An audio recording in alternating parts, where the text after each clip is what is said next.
So Mike, you and I both know that pastors often struggle more than we would like.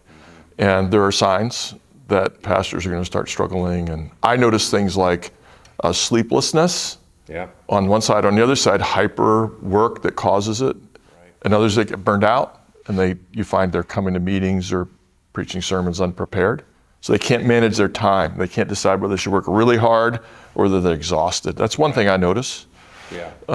Sometimes things like red eyes and gaining weight and being short with people. Those are some signs that things aren't going well for a pastor. What do you see? Small, and you wrote a book about pastors that go far off the rails. Yeah. One thing I'll start with is just the realization that, most pastors start off, with visions of what they want to be as a pastor and by God's grace, making our best effort to be those people. But then some pastors, as years tick by and the wear and tear happens, they find themselves turning into people they didn't expect. Yes. And part of it is the reasons you pointed out. It could be the exhaustion, the stress, the anxiety, the pressure. One of the reasons I wrote my book, Bully Pulpit, was that sometimes, and no one sets out to be this, pastors can begin to find that they're holding on so tightly to their ministry, their leadership, that they begin to use techniques and tactics that just really go beyond the bounds of what Scripture calls us to. Right. And I think things can get dangerous there. People can turn into sometimes pastoral bullies as a result. And there's a level of compassion we can have on that, because there's a level in which sometimes that's happening because they're feeling so much pressure, like most people kind of lash out, and so you can understand that. But at the same time, we want to help, obviously, the church be a place where that happens less, so that God's people are protected. Yeah. So, we notice, one of my friends said it this way: politicians and pastors are frighteningly similar. They are. They start off trying to change the world, and they end up being part of the problem, not part of the solution. So, politicians want to be honest and just and bipartisan, and then they start worrying about getting elected. Right. And pastors can hold on to their office. They can also get weary of having every last person in the church being their boss, or at least everybody in the leadership team. And everybody has an opinion, and they do start to get angry and shout, and they do start to bully, small b, not a big B, bully, but little acts, maybe telling half-truths, telling people what they want to hear.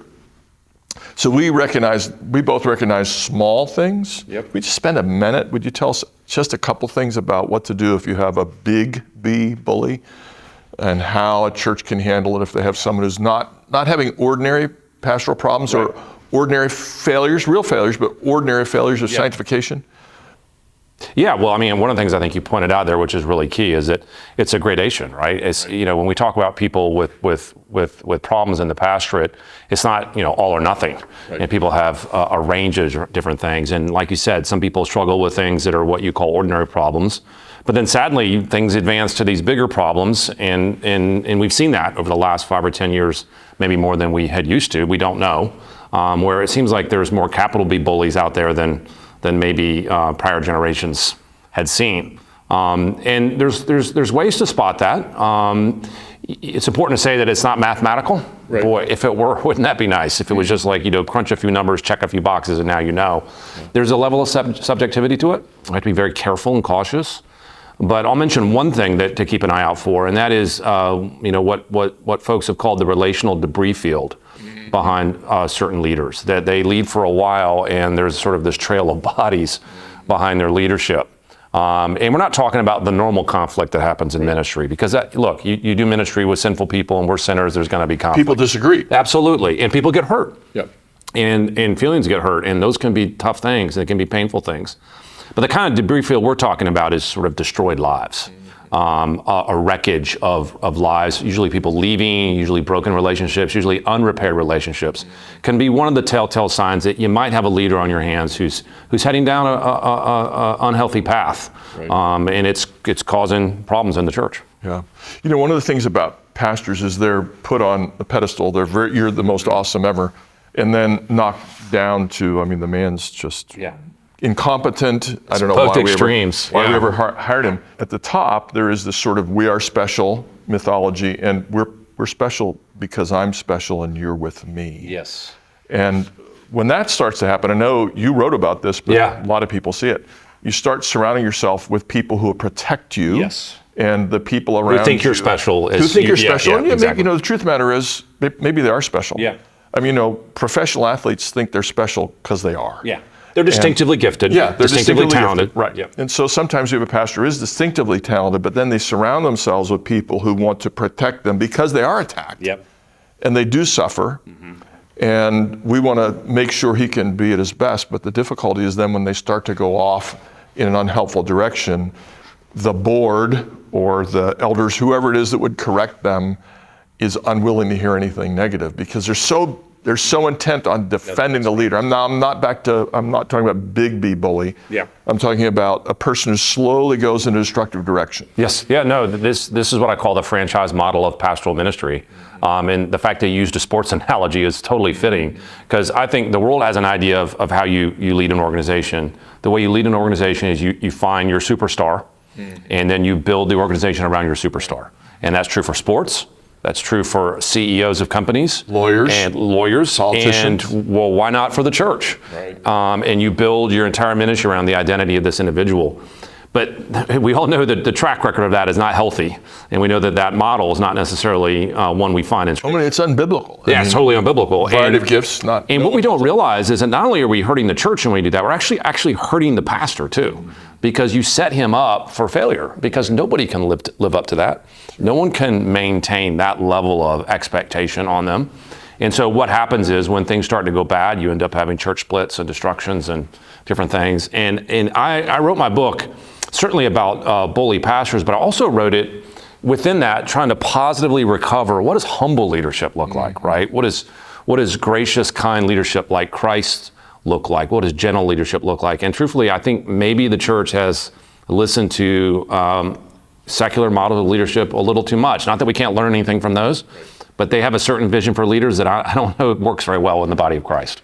Yeah, and you know what's funny is we're talking about this topic. Neither of us is really an expert in this. We're both kind of exegetes and church historians. We're biblical scholars and pastors and doing our best to think about how to solve this. One of the things that I've noticed, when you study the Reformation, is that every last leader Reformation, post-Reformation, all deeply flawed men. Of course, yeah. And Wesley could be almost relationally clueless, violent, proud, not violent physically, but relationally violent. Whitefield, of course, great as he is, not only was against slavery and changed his mind, he actually advocated for the laws to be changed to allow slavery to be reintroduced for the sake of his projects. Yep. Luther became pretty violent in his language, or actually very violent. And a number of his views of certain groups were very concerning. Yes, deeply concerning. But there are also positive stories of people who turned it around, like Calvin, who was fired and given basically 48 hours to get out of town in his late 20s, and he said, "Hey, I don't need 48 hours. I'll be gone before he blinked twice." Right. And then he came back, and when he came back, he was a changed man for having been under Martin Bucer, who taught him humility and grace, and he was a different man. Yeah. Not completely different. He still sinned, but he was different. He knew how to compromise. He knew how to listen to people. So that's a fact. How can we encourage people today to have those flaws cut away as much as possible, and also to grow as much as possible? Because it is a path of decline often. People start well and they slowly slip away, but people do also turn around and become better men than they were 10 or 20 years ago. Those historical lessons have so many things we can learn from them. I mean, one of the things it reminds us of is that we're all flawed men and women, and who are sinners that God still by his sovereign grace still uses. And so even the stories of real serious failings throughout the church, we can always sort of acknowledge this is why we believe in the sovereignty of God. God can take broken, fallen leaders and still do his purposes with them. At the same time, another lesson we learn, though, is that when we do come across those fallen traits, that we don't ignore them. We don't pretend they're not there. We don't slide them under the carpet, and we don't call them good when they're not. Right. And I think there's a combination of acknowledging we're all in this boat together, and God can still use sinful people. At the same time, honesty and forthrightness about these flaws in our past leaders and in ourselves. And then I would add to that, there's also a point where everybody has flaws in ministry, you and I and anyone else who would have this conversation. But there's also a point where the flaws lead to what we would call disqualification. Yes, that's right. And there is a point where you cross the line. Do you always know where that line is? No, you don't. And adjudicating bodies have to figure that out. And so there's sort of what you used the term earlier, normal failings. Can we say it that way? Ordinary failings. Yep. And then the failings that do cross over into the, not that you're not a Christian, not that Jesus doesn't love you, but that being a minister is something that you may have disqualified yourself for. Yeah, let's pick up on that. So I'll stick with Calvin for a second. Yeah. He and Farrell actually were a team that led the church in the whole city of Geneva into great conflict. Right. And they had a long investigation of it. And I mean, it was pretty disastrous. But they decided they were both good and educated men and godly men, but they brought out the worst in each other, at least at that period of time. And they said, Calvin wrote a letter to Farrell saying, we are forbidden to colleague together. So you're bad for each other, that's the judgment. And so you can be friends, you can write, you can visit each other, but you can't work together. Yeah. And so that was a really helpful corrective, and they both received it, which reminds me that the number one mark in my experience of someone who's disqualified is that they won't receive criticism. No, that's right. And you get somebody who's caught in a lie, let's say a pastor, I mean, and they deny that they're lying. They'll look you right in the eye and say they're not lying, and they are lying. Yes. And they're lying. And you have to say to them, you can't possibly think I believe what you're saying. And yeah, it's sincere. It's like we both know it's a lie. Right. And these are the people that end up in shipwreck. Yes. When they won't receive godly, loving, but firm correction. No, one of the things I wrote about in my book on this is there's a level of defensiveness that we all have, but there's a level of defensiveness for people that you're describing that's like a trigger point. When you criticize them or bring up something that needs to change, there's a switch that flips and they can go on the attack. And so one of the things that marks some of these problematic leaders is not only are they unable to receive criticism, but they also often dole it out. There's a funny combination there. It's like absolutely. The very people who can't receive it are highly critical of their staff, highly critical of those under them, in a way that we all know there's times to correct, there's times to shepherd and show where things need to change, but almost leading by fault finding. Yes. And that combination, almost clinically is the definition of narcissism, where you can't receive criticism and then dole it out all the time. And those can be really dangerous in ministries. I don't know that was true of any of these historical figures we're talking about, certainly, but I think there's certainly been cases where it seems to be true. Yeah. Another way to say it is the better the person, the quicker they are to repent. Yeah. And sadly, the farther from God a person is, and I'll even say a believer who's just strayed somehow, the slower they are to admit their sin. And if anything goes wrong, of course, it's your fault, not mine, and you shouldn't even be bringing this up anyway. So, there's an amazing ability to turn the tables. There is. It's like you come into the room thinking, I'm trying to confront you with, and you leave feeling like you're the problem. And you're like, how'd that happen? How did I leave now that I'm the problem? And you're like, how does a person have the ability to do that? It's like, is there a class they take where they learn how to turn the tables? Yeah. But it is a skill. Yeah, so there's always this give and take. And this is the complexity of these ministry scenarios. And this really leads to one of the things that you and I were discussing before we got started today is what kind of things can churches do? What kind of structures can we put in place and watch out for to help minimize this from happening? Because I think we're just acknowledging that even people who start off good have the potential to end up in unhealthy places. And some that start off good can even get more godly. Yes. And part of what makes the difference is whether there's things around them that can make that decision. You have any? I have a couple really practical things, and I know you agree with them because I've read it in your book. Yeah. Number one is genuine annual reviews. Yes. In a Presbyterian system, elders would seriously review the pastor every year and ask not just how's your wife doing, how are your kids doing, what's your schedule, but probe into some of the areas that they've detected. For example, somebody's working too hard. Right. Or if maybe they noticed that there's some issue in their family, how's it going with you and your wife or kids, whatever the case may be. Maybe they see some unhealthy habits, even physical habits, and they press. That's one. But I also believe in talking to staff. Yeah, oh, absolutely. And, whether you call it a 360 or whatever terminology you use, you should definitely, especially if there's a staff of size, obviously there's lots of solo churches and there's, one part-time administrative assistant. But if it's a church of size, which is where things, where pastors go wrong more, I think you should interview multiple staff informally. Yep. How's it going? But also, if there's any hint that things are going poorly, a formal interview, once a year and follow up on it. No, and one of the things that I've seen about those interviews is the staff have to also, when they're asked how it's going, be assured that they can safely and honestly answer. Because I've seen time and time again doing 360 reviews where the lower staff are very hesitant to say anything because the person interviewing them, they have the impression is the best friend of the senior pastor. And they're like, well, wait a second, how safe is this? How neutral is this? That's why you have to have elders who aren't the buddies of the lead pastor, which we're not asking for hostility between them. Of course not, We're asking for good faith oversight. And this is one of the reasons I mentioned in my book that, is there a way we could rethink the way we pick our elders and, consciously trying to not just create a band of my favorite people around the senior pastor. And obviously, like you said, you're not looking for people to be antagonistic.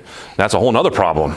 And I know that a lot of pastors probably listening to this thing, are you kidding? My elders are my biggest thorn in the side, right? And they're not protecting me, they're sort of after me. And I totally get that. But there is a sense in which independent voices, if I could say it that way, on the session or on the elder board are so critical here so that they can listen to the staff, genuinely not beholden to one man or one person. And then the staff knows that they're not. They can see it played out that, this is a place where I can really be honest about what concerns me. And I know that I'm not going to get fired a week later after bringing it up, and I think that's a really important thing. Yeah, and of course, the best way to have a session formed is by watching the leaders God's already raising up in the youth ministry, children's ministry, adult discipleship, and the elders are not selected by the pastor, they're recognized by the whole church. For they're not made elders in one sense, they're already functioning like that. We're recognizing what's already happening. One more thing on the annual reviews I want to throw in there, and that is, and this is, I know this sounds like a micro step, but I just want to encourage the listeners to think about this. So many churches do the annual review process in a subgroup of the elders, usually called the personnel committee. And usually 3 or 4 people are the ones that review the pastor. And the whole elder board never sees the reviews on an annual basis. And it's sort of hidden in a committee to some extent. Well, why that's a concern is that it's typical that when things finally blow up in churches sometimes, the large group of the session goes, I'm shocked. Where did this come from? And you realize it's been going on for 10 years, but it's been sort of hidden away over in a personnel committee. So one piece of advice I would give, I think is wise, is that when the annual reviews come in, they should be shared with the entire session. So that the entire session can see them and can say, okay, I understand. Our pastor's not a perfect guy. He's got challenges like all of us, but we know what they are. We can pray for him, we can help him, and it wouldn't be a shock later down the road. That might also be implicitly an argument for sessions that aren't too large. I think you could say that, sure. There are sessions of, I had a session of 36 at one point, and it's almost impossible to really dig into things. So maybe at least an executive committee that hears everything. Correct. Yeah, good point. Thanks for that. Yeah, I would say positive things include just basic decency and following ordinary rules. If you visit somebody in the hospital, you say to the family, okay, are you sleeping and eating and not wearing yourself out? Right. So I think it really starts with the most basic things like, are you reading the Bible and praying and meditating apart from your sermon preparation? What are you reading? Are you only reading to prepare, or are you reading for your soul? Yep. Assuming the pastor is married, most are, not all. Tell me about your relationship with your wife. What's the quality of your time together? Because, I encourage all pastors, make sure you're with your wife. One way to say it is, if you don't have sweet time with your wife and dates, she'll point it out, and then you'll give the same amount of time, and it'll be sad, worrying about your problems. So get ahead of the curve and have a good time with your wife. If you have children in the home still, have little dates, do special things with your kids. Just the most basic practices, reading the Bible, praying, meditating, confessing, celebrating. Yeah. Can I just push that for a second? Yeah. I think, I'll just say one word. Yeah.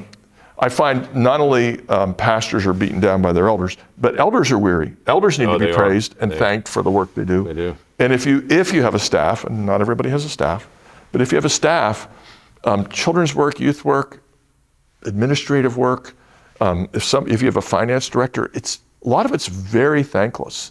And the pastor gets the credit, or pastors, if there's multiple pastors, get the credit. And pastors have a unique capacity to take the time to label the excellencies of the people who work with them and to some degree under them, and to assure them their gifts are absolutely essential in the church. And that, I think, has a pervasive influence. It helps us so we're not becoming critics. No, I think. And we bless our wives, our children, and we bless the people who work for us and with us. Yeah, I mean, one of the things I mentioned a minute ago about unhealthy pastoral trends is over criticism. Yep. And you mentioned a swing towards a more healthy trend, which is look for ways to praise and affirm those that you work with and that are under you. And I think this is just such a forgotten thing. And I understand why it is, because we're so busy, we're so swamped and so exhausted. The idea of, we feel unthanked. And so when you feel unthanked, you're not going to go thank other people. And this is one of the challenges of the weight of pastoral ministry. I get it, we're in it together. But it's amazing how much a word of thanks and affirmation to the staff really encourages them. They feel seen by the pastor. It's a gentle, warm way to lead positively. I would also encourage pastors to look to thank their female staff. Yes. One of the things that we're seeing more and more churches, which is great, is female paid staff doing variety of jobs. And sometimes they feel perhaps not always seen by the senior pastor because he's dealing with the elders and the other pastors. That, just a word of affirmation to your female staff can make a huge difference. It really doesn't take long to observe. Just watch what they do well that you couldn't do. Correct. Or maybe you could, but you probably can't. Right. And they do it well, and the body of Christ needs what they do. I mean, just something like take care of newborns to 5-year-olds. Yeah. You don't get a ton of praise for that. No. But it's so important. I mean, a healthy church has to have good care of the little ones. Thank those who take care of the little ones. One thing in all of this, and this may be a good way to land the plane on this conversation, is wrapped up in discussions of healthy ministry, unhealthy ministry, that we could talk about structures and 360 reviews and how to form a session, and all those things matter, and I wrote about a lot of those, as you know. One of the nebulous things here that I'd love to get your thoughts on, Dan, is the effect that church culture has on this whole thing. Yes. So it's not so much a church structure, although that's part of it. It's not even really so much a church theology, although that's certainly really important. But isn't it true churches have vibes and ethoses and cultures, and some feel freeing and warm and inviting, and some feel heavy and maybe even at times oppressive? I wonder your thoughts on, do pastors think enough about that? And how to form and shape that? Because I wonder if we're missing a piece of the puzzle here. Because I've heard people say that church culture trumps just about everything when you try to get stuff done. If it's a bad, unhealthy culture versus if it's a good one. That's right. So let me just say, this is maybe a little bit too particular. I just finished a fantastic 2-year interim part-time while still being a professor at a church that had and has a terrific vibe. And it lost it for a while, COVID and some things, there's some strife that occurred. And so they lost their true nature. But there were several people on the staff who were just, I'll say, by God's grace and gifting, extremely positive people. Yeah. And what you have to do is let them flourish and tell them that their positive spirit. I'll interrupt myself. Most pastors are introverts, especially in large churches. They are. You have to be willing to sit for 18 hours and work on a sermon. That means you're an introvert. Yeah. So you're probably not going to convey, it's not a criticism, just a realistic fact of life. You're probably not going to convey warmth and enthusiasm, but churches need warmth and joy. They do. And so you find your joyful people, which this church has in abundance, and you label it, and you tell them, you bring a positive spirit. You bring the joy of the Lord. You bring the gift of encouragement and affirmation, and I'm thankful for that. You keep it up. Yeah. You make us who we are. Yeah. And then you probably have some elders who are maybe minded to be watchmen or critical, but you also have others who are enthusiastic and positive, and they see the good. And support, protect, and encourage them. Yeah. So you may not have personally, most pastors actually, I don't think, have a great personal vibe. Be a people, I'm not saying they're bad, but they're not great. Be a people around you who do have a great vibe. No, that's right. So when you think about creating a church culture as a leader, you're not even really thinking about who you are, although that matters a lot. Yes. No one's diminishing that. But what is the team I'm trying to build? Right. And what type of people do I want to hire and bring into this team that can create that environment for me? And I think one of the things I would encourage the listeners to ponder is that it's not as simple as saying, do you affirm these 11 doctrinal things? Because there's these intangibles that go with healthy, godly leadership. The spirit of things, the ethos of things, the way that is manifested is so important. And I know there's a level of subjectivity to this, right? You're like, well, what do you mean exactly? And I think that's exactly why it matters so much, because sometimes if it's subjective, we dismiss it as a factor we're not going to consider. And I think when you walk into the doors of a healthy church, there is something there that sometimes you can't quite put your finger on. And it's not just, do you affirm the Westminster Confession of Faith or not? There's something else going on there. And those are the things I think we need to consider as leaders. Yeah, and it even includes things like picking your greeters very carefully. It's exactly right. I tell people the first face you see on Sunday morning, you better pick that person very carefully, because that's the impression of the church they're going to have. Yeah, and welcome your visitors every week and say how glad we are to have you and so forth. Yeah. That's good. I always enjoy talking to you, Mike. Great time, Dan. Thanks for the conversation. All right, thanks.